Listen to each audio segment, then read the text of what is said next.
Welcome to this edition of In-Depth Alaska. I'm Chief Meteorologist Melissa Frey. Just yesterday, the South was hit hard with a winter storm bringing several inches of snow in places where they don't typically see snow. I wanted to get some insight into what it was like to forecast that storm in Texas and what it was like for people on the ground. Here's my conversation with meteorologist Justin Stapleton. Joining me here today is Justin Stapleton, and if you're a longtime follower of Justin or I, seeing us here on camera together, probably pretty normal, doesn't seem too weird, but if you are tuning in from Alaska or from Texas, one of us you probably don't know. So let's just start with some introductions. First of all, I'm Chief Meteorologist Melissa Frey here at Alaska's news source, based in Anchorage, Alaska, and this is my good friend Justin Stapleton, actually my former Chief Meteorologist and now morning meteorologist KPRC Houston, Texas. Justin, so good to see you here today. I am so excited to join you today, Melissa. It has been too long, old friend, too long. Yes. Now, okay, you have covered so much since your time in Houston. I mean, we're talking catastrophic, major, horrible hurricanes, tornadoes, extreme wind and rain. Like, it pretty much covers the gamut. But I haven't heard you covering much winter weather, especially not snow. What has it been like here, there, the past couple days?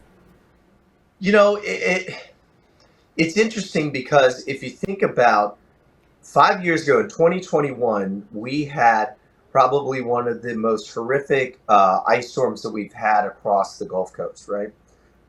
We saw a quarter to a half to 3/4 of an inch of ice. And I understand, you know, it's all relative, right? You know, for folks in Alaska, you're like, well, we get that sometimes in late summer, early fall. But obviously down to the Gulf Coast, we're not built for something like that. And so that is sort of what was really in everybody's brain when we were starting to forecast that we were going to see a potential for a major winter storm coming across the Gulf Coast here. And so that was something that we really kind of locked in on over the last couple of days. And what was interesting about this is that we actually had a winter storm here in Texas about 3 weeks ago, but it was up in Dallas, right? Places like Plano, Texas, Denton, which are just both of Dallas-Fort Worth, right? Just, you know, a couple, 10, 20 miles north of there, picked up about 8 to 9 to 10 inches of snow, which is an enormous amount of snow for the state of Texas. And once again, as I said, we're just not built for that kind of cold and that kind of snow and whatnot, removal or anything at that point. But what was interesting about what we saw over the last 48 hours is that we had the sort of perfect storm scenario setup, right?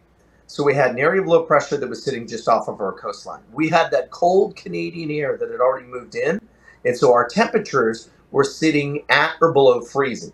And then we had this low coming up along the coastline. So it took all of this warmer air from the Gulf of Mexico. And for those that don't know, the Gulf of Mexico stays relatively mild throughout most of the year. I like to call it the world's biggest bathtub because it never really cools. Temperatures there in the water generally stay in the 60s, 70s throughout the winter. And then, of course, they spike into the 80s and 90s in the summertime, which is why sometimes you can really crank up those tropical storms just like that, right? So you had all that warmer air moving into the colder air.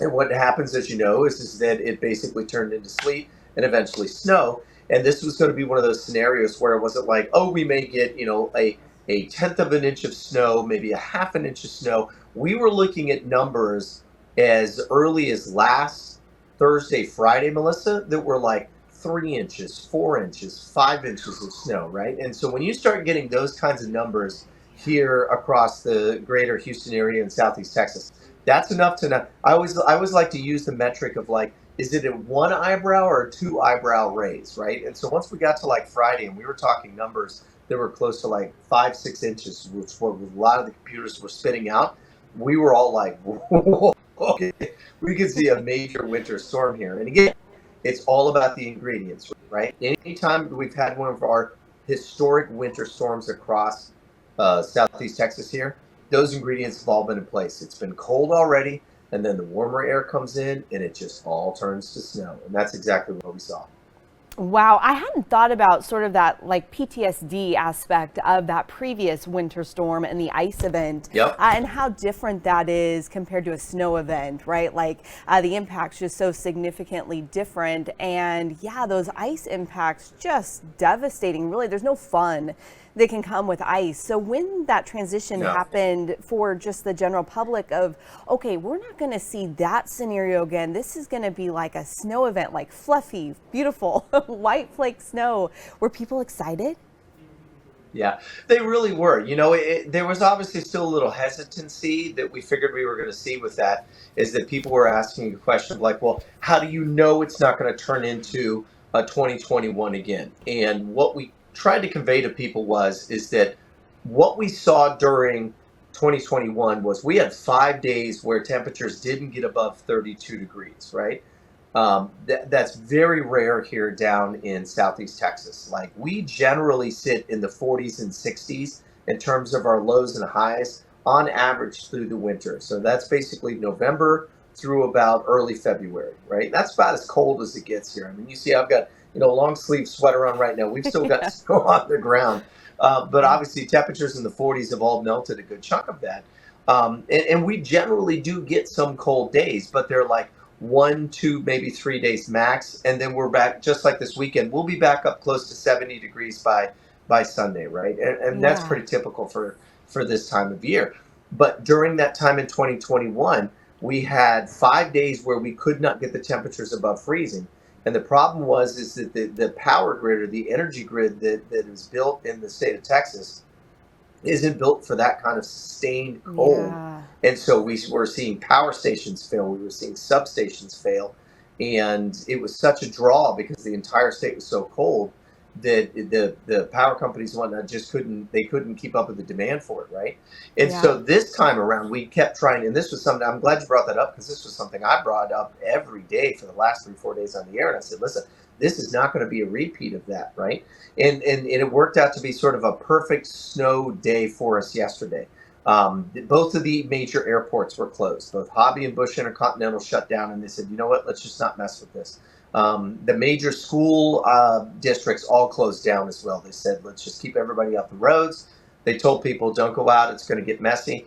And once it started snowing about 1, 2 a.m., I want to say early yesterday morning, we went on the air about 1 o'clock, and it just changed over from sleet to snow. And then it went snow from 2 a.m. till about 11 a.m. in the morning. So we had about 9 hours of sustained heavy snowfall, right? And it was really quite incredible to watch people. And the cool thing is there were thousands of folks here across Southeast Texas that have never seen snow before, right? They Man. physically have never seen it in person. And it was just so wonderful watching all of our reporters that were out talking to the kids, talking to people, not even just kids, Melissa, talking to people that were in their 20s and 30s that had never seen snow, that were just in awe of what was falling at this point, right? Yeah. I had somebody, one of our reporters said, and I thought it was a great point, and she said, I feel like I'm in a snow globe right now. And she was down in Galveston, Texas. For Oh, those that don't know what Galveston is our coastline right on the Gulf of Mexico, right? yeah. It's a really nice little beach down there, and there was snow on the beach, and there were people saying, I've never seen anything like this before. And it was really quite incredible. So it was a perfect, good scenario where people were home, people were safe, they were enjoying the snow, nobody was on the roads, nobody lost power, which was always a concern here, and everybody got to enjoy Yeah. an amazing snow day. That is so great. I mean, those kids are people that just haven't had the opportunity to travel to a winter climate or to see snow like that. Yeah. I mean, that's going to be a core memory that's with them the rest of their life. Like they're not going to Yeah, forget. 100%. That's Yeah, pretty 100%. cool. So here's a fun little nugget too, right? Yeah. So we just got some of the snow totals that came in over the last 24 hours, and the greater Houston area picked up between about 4 and 6 inches of snow, right? Wow. Now again, for Alaska standards, you go, "Huh, Right. that's a Tuesday, no big deal," Yeah. right? But for us, the last time that we saw 3 inches was 1960 in one day. Woo. Wow. That is just Yeah. incredible. That is incredible. Yeah. Yeah. People are saying like once in a generation storm because, yeah, if it hasn't happened, in 60 years or however long, Yeah. yeah, it only comes around once in a lifetime potentially. So cool to see that. Now, you and I are both weather nerds, right? So let's be hmm real. How fun was it to forecast this compared to the norm?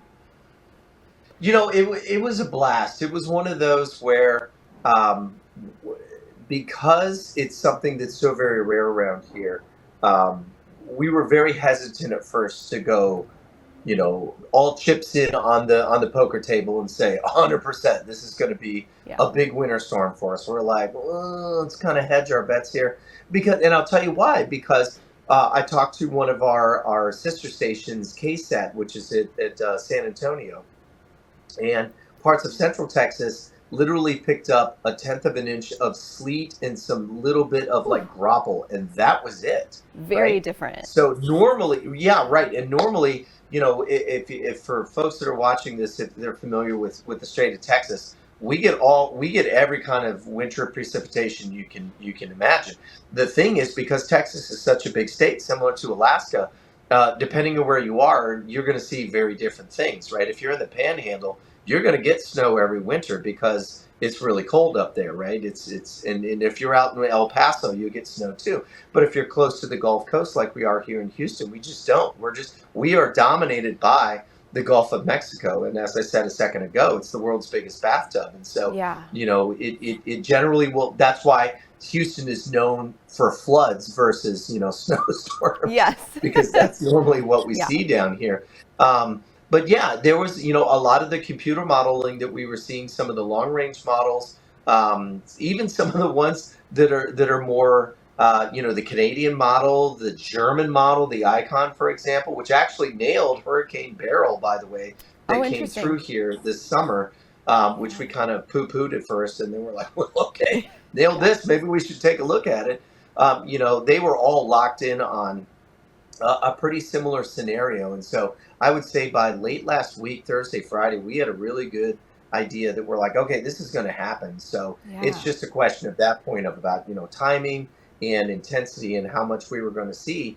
And what, and as you know, as a seasoned meteorologist, once the National Weather Service, which generally, at least here, and I assume it's probably the same thing up there in Anchorage, is that they're fairly conservative sometimes about some of the totals they put out for either snow, ice, wind, or whatever. They were going 4, 5, 6 inches for us here by the time we Wow. got to the weekend, and we were like, okay, this is going to happen. Let's go. This is the real And then at that deal. point, We it was are. just, yeah, it's like, well, let's just kind of prep for it, and we'll get ready from there. Yeah, very interesting. Okay, so Justin, I pulled some of the numbers. So Anchorage, Yeah, on average, we get about close to 80 inches of snow every year. Last year, the year before, we were pushing like 130. So here, four yeah, or 5 inches, not going to do a whole lot in terms of traffic impacts, school impacts, businesses. Our airport doesn't shut yeah. down. But there have been times where we've gotten, say, 50 inches in a week, and then it's hard to keep up, and schools do close, and there's impacts then. But people always say, Yeah. like, man, why does like the entire airport in Houston shut down when they got, a few inches of snow? But when you look at the infrastructure, like you were saying, you're just not equipped for that. You probably don't have like an arsenal of major snowplows that are ready to go at a Nope. moment's notice, right? Yeah. No, we don't. You know what? I'm actually glad you brought that up, because that was something that's been kind of a point of controversy over the last 24 hours, if you want to call it that. There was a press conference done by some of the local officials here in Harris County, which is what Houston is in, Harris County, right? It's the Yeah. biggest county here in the state of Texas. And they said, hey, listen, um, we don't have any snowplows, so we're just going to let this melt. So everybody needs to stay off the roads until it melts.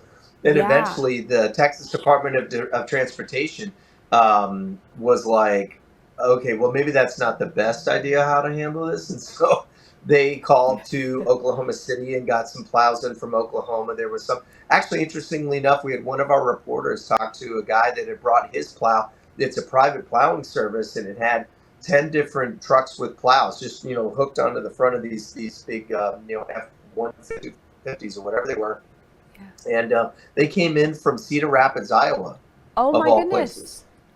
Yeah, and they came down on a contract, and the guy was like, "Well," they had one of our reporters talking to him, and he's like, Yeah. "Yeah, 4, 5, 6 inches. Yeah, we see that on a Tuesday. We're good, right?" And they Yeah. knew what to do. But it's just one of those things. Yeah, you Yeah. say like we're the infrastructurally we're not built for cold. We're just not, right? Like we don't Yeah. see it. If you look at the average temperatures, as I mentioned, 40s and 60s is as cold as we get down here across the greater Houston area. Do we get an occasional really bad cold snap? You bet. I can tell you, in my property right here at the house, I've got all of my outdoor pipes wrapped and pulled and visqueen and everything over Oh top of them at wow. this point, because there's a lot of homes here that have exposed pipes, right? They're because you can't build underground, because if you do, you're going to get into the swamp and the water table, and it's just there's no basements here, right? It just you can't do it, and so most Yeah. houses are built up on little mini stilts, and so all of the piping to the house is right underneath there, and it's exposed. Mm. Well, normally that's not a problem. Well, in this scenario, it is. We got down to 19 degrees this morning, which again, Whew. It's to some colder than Alaska here, that's winter for sure. standards, you're like, yeah, you're Yeah. like, hey, that's a heat wave, right? Yeah. But for us, we're dying down here. Yeah. Yeah, so that's a big part of it too. Is that we don't have the trucks, we don't have the plows, we don't have the infrastructure to kind of handle that. Here's the other really interesting thing for a lot of your viewers and listeners here that may not know, is that most of the highway system in the city of Houston here is elevated, right? And the Oh, reason that we right. do that is because we flood so often, right? So the major interstates, Interstate 10, which runs from Southern California all the way over to Jacksonville, Florida, here across Houston, is all elevated. It's got and so when it does rain heavy like we get, all of the rain floods off of that highway down to the surface roads, which are what we call feeder roads. So they flood, but the main highways stay open. We have a lot of highways that we call flyovers, and they may go they go 200-300 feet in the air sometimes to get Wow. up off of one highway to go down onto another, which again is done for flooding purposes, right? So that you can Yeah. continue to keep movement around, which is no problem if you have rain or heat, is a big problem when you have ice. And that's why we saw a Yeah. lot of those flyovers have been closed for the last 2 days, and they're just now starting to thaw out today. Interesting. Yeah, that's definitely not something I had thought about. And I was looking at some of the warnings and advisories across the South yesterday. And, there's the new extreme cold weather warnings that are started this Yep, year. And you guys, had one. Also, I saw blizzard we warnings down did. along the Gulf Coast, something you don't see every year. But for Yeah. us, it's interesting to read the language of those discussions from the National Weather Service. So for us, extreme cold, we're talking like 50 below or colder, like wind chill values Right. dropping to 70 below. That's when they're Right, like, right. hey, you need to limit your time outside. But I was Yeah. noticing those discussions for the Houston area were like, you need to make sure that you're covered up. You have gloves and hats and you're prepared for this, which, for us, like we keep that stuff in our car, in our purse, and, it's everywhere. We Right, have 15 right, pairs of gloves because we're always expecting that. right. But you probably don't have just like gloves and hats and scarves like ready to go at a Nope. moment's notice. No, and the funny thing that I'll tell you, the one thing that's been really valuable over the last 24 hours that a lot of people don't have is an ice scraper. Oh, yeah, that's essential up Yeah. here. Yep. Yeah, Yes. exactly. Well, and what's funny is that, let's go back to our time together when we were in Eugene, Oregon. I still have the big ice scraper that I used to have in my car when we both worked together at KEZI, right? Yeah. And so I brought that into the station yesterday, and there were people that were out there with like credit cards trying to Oh like scrape man. the ice off of Yes. and I was like, here, take this. This will Just work much easier, right? here's the real But thing. yeah, yeah, right. I was like, here's the real deal. Yeah. But Yeah. that's the thing. It's just that's not something that we worry about down here. Right. It's a yeah, and part of it is too, is that because the infrastructure itself is not built for that type of cold, people don't think in those terms of what does it's really interesting. We've had to do a lot of education, I'd probably say, over the last 2, 3 days I bet. about what the impact of the wind chill is. Wind chill values this morning in particular, because we actually bottomed out, or I want to say we bottomed out about 19 this morning, which is fairly It's substantial cold. for here. But the wind chill values were in the low teens, so it was 11, 13, 14 degrees. And going back to yesterday when you were talking about that blizzard warning, here's a great weather nugget. The blizzard warning that was issued for parts of East Texas, which was Beaumont, Texas, which is just east of us here in Houston, all the way over to Lafayette, Louisiana, which is just to the west of New Orleans. That was the first time they've ever issued a blizzard warning across the Gulf Coast, ever. Wow. Wow. Yeah. Yeah. And when you talk in those terms, like we're talking ever, like in recorded history, since, we've been doing this for the past 100 Yeah. years or longer, that hasn't happened. Like that really puts it into perspective how historic this event really was. So interesting. Now, even though Alaskans are used to snow and the cold, we're not this year. And I always talk about how what goes up comes down. So if you're down, the jet stream is down across the lower 48, it is going to be up across Alaska. So like temperatures right now, we're sitting at like 39 degrees this morning. We have rain falling. We have green grass here across Anchorage, which I haven't seen in my time here. It's so bizarre to be in Alaska in the winter and not have snow. But look at these numbers, Justin. Okay. So you got 4 to 5 inches across the Houston area. We only have about less than 2 inches so far for 2025. We only have 30 inches for the entire season, but that's only because of historic snow that we got back in October. We have only had 5 days this entire winter with an inch or more. So you already have a fifth of the amount of snow that we've had in that regard. So yeah, it's really interesting that Alaska's not getting snow and you guys are. And I actually had several viewers telling me yesterday how jealous they were of Texas and Louisiana all the way over to the Carolinas. Because you're getting snow and we're not getting it up here. But we know as Alaskans just how magical it is, how fun it is. A headache if you have to get somewhere, yes. But we were excited as Alaskans that you got to share sort of in that magic and wonder that snow is. It's pretty special. It's super special. You know what? And I'll tell you what, on behalf of all the Houstonians down here, we thank you for sharing your cold Arctic air with us so that we could get this. You can come get it anytime you want and take it back. Yes, we'll take it. We will take it. We're done with it now. We'd like to go back out to Sunday brunch and sit outside on the patio with like a light jacket and shorts, and we'll be just fine for the rest of the No, winter we here. don't quite understand. We don't know what that's about. We Yeah, were talking yeah. about the contrast of Alaska and Texas in the winter, but the summertime, we're in the opposite boat. We've hit 90 degrees one time in recorded history, but even if it starts to push up into the 80s, like we are not equipped for that. We don't have air conditioning. Our homes aren't built for that. So we kind of understand on the opposite side. When it comes to heat, we're like, what do? We can't handle this. Yeah. No, and that's the thing. I think that's a really important part for folks, that kind of travel across the country in particular, especially from either the lower 48 here or go up to the, amazingly beautiful state of Alaska, is that, you have to adapt based on what your environment is, and that's the big thing down here in Texas, obviously, at least down here in the Gulf Coast. Dallas in particular, I think, is really interesting because it's this. Thankfully, I'm talking to Alaska folks, and they won't get mad at me about Dallas, right? But it's Dallas still is very much of like the southern Central Plains. Like it gets really cold in the wintertime, and it gets crazy hot in the summer. But because they're so far away from the Gulf, it's still very, very dry. Right? Interesting. So that's very different than what we see down here in Houston. Once we get to generally late March, early April, Melissa, the switch turns on and we just go humid and then things get hot. And it's one of those things where I've always told people we've been down here. It was 10 years this month actually. 10 years ago in 2015 that we moved down here. And that first summer, it's one of those where you think like, oh, it's hot, it's humid, I can handle this. This is Yeah. good, right?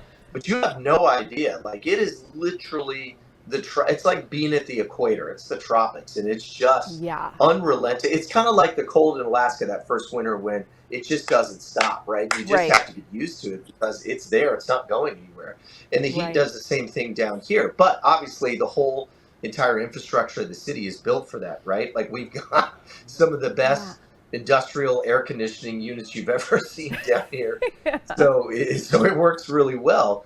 Yeah. But that's what the city's built for, right? It's Right. not built for cold, because that would just be a waste of city resources of money or whatnot, because we don't need it that often. Again, the last time we saw 3 inches was 1960, Yes. right? So this was a historic snowfall that came through here.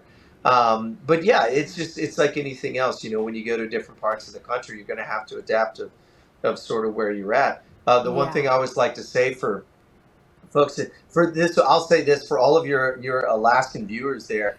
If you want to come down to the great city of Houston, Texas, it's a great food city. We have every single kind of food you can ever imagine. Any country you want to eat food from, you can find it here. Anything from really good barbecue to Ethiopian to you name it, and we've got it down here. But the best times to come down here are generally from March till about early May, and then Okay. anywhere from early October to like mid-November, Ooh. because it's still warm in the afternoon and it cools off nice at night, and the humidity is Yeah. cut down in about half. There'll still be a lot for Alaskans. They'll still be Yeah. kind of choking, thinking like, "Wow, it's really humid," What? but it's actually Yeah. really quite comfortable. Yeah. But that's kind of the trade-off that you get these really nice months in the late fall and early spring, and obviously, you kind of blast your way through the summer, in the wintertime here, and we generally get a quick blast of cold every late January, early February. Like the 10 years I've been here, Yeah. this is kind of the pattern we've been in. Now, this one's a little special because, well, obviously we dumped a bunch of snow on us. Right. But this is it. And in terms of what we get for cold, this probably will be it. Given that we're kind of in a La Nina pattern right now, which is going to keep things fairly mild here across the state of Texas, this may be our only shot Yes. that we have for Yeah. real winter this year. Yeah, well, we're all hoping that that's the case, that this jet stream can just kind of level out, things get back to normal, we can get Yeah, below freezing, and you guys can get back above freezing, and we everything would can enjoy just that. be Yes, please. status quo. That would be great. Well, we could talk about weather That would all be nice. day. It is, when we do have a lot of Houston connections because of the oil and gas industry. Yeah. So some people go back and forth from that. So those people, I'm Yep. sure, are just loving hearing about Texans dealing with snow, just like when we're, baking at 70 degrees in the summer. I They're get kind of it. making fun of us. Yeah. So, yes. Yep, I get it. I get it. It's something that we're and again we do have that connection with Alaska because with the oil and gas connection, which is great. Um, Yeah. but yeah, anytime you guys want to come down and take your cold and take it back with you, Yes. we'd be more than happy to give it to you. Sounds good. Yes, sounds good. Well, so great talking to you, Justin. Thanks for giving me some time here at the end of your day. You're a morning meteorologist, right? So it's not too many hours till you're back at it. Looking ahead to the rest of this week, things are they're supposed to warm up, right? You'll get kind of back to normal. Yeah, we should be fine. Yeah, we're back I think we're about 44, 45 that I can see today. The roads have all cleared out, so we're okay. Okay. We've still got a little bit of snow on some of the rooftops here and a little bit on the grasses and elevated areas. But other than that, yeah, we'll be fine. We'll be back up into the 50s the next couple of days. We'll be back up to about 70 by Sunday. And then the best part is we get more of these fronts coming through. And that's kind of our season in the winter here. This is when we finally get these cold fronts coming in from Vancouver, from Alberta, Yeah. not necessarily the Clippers that'll go through the Midwest, but we get some of these sort of Western Canadian, British Columbian fronts that come in here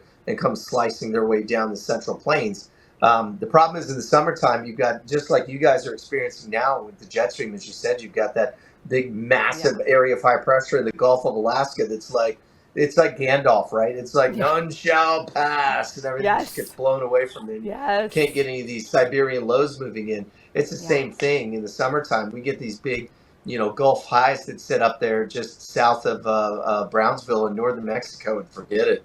We're not getting anything coming through. So this is kind of our movement season in terms of the weather. Yeah, that's so interesting. It's so interesting just to compare. And I mean, we're so far away, but so connected when it comes to like the atmosphere. It's all connected. Yep. And yeah, our weather influences you and vice versa. Going backwards. Oh, it totally does. I tell that all the time when I show. I get yelled at by our consultants because they're always like, "Why are you showing all of this?" And I'm like, "Because it's all connected. That's the point, right?" Yes. That's what I tell people. Yeah. It's the And I'm reason like, behind listen, it all. because it's funny enough. Actually, I'll tell you a quick story. So about a month and a half ago, I had a bunch of viewers that were like, "Why aren't we getting any winter?" Because it's been very mild here, actually, with the exception of like the last week and a half. Yeah.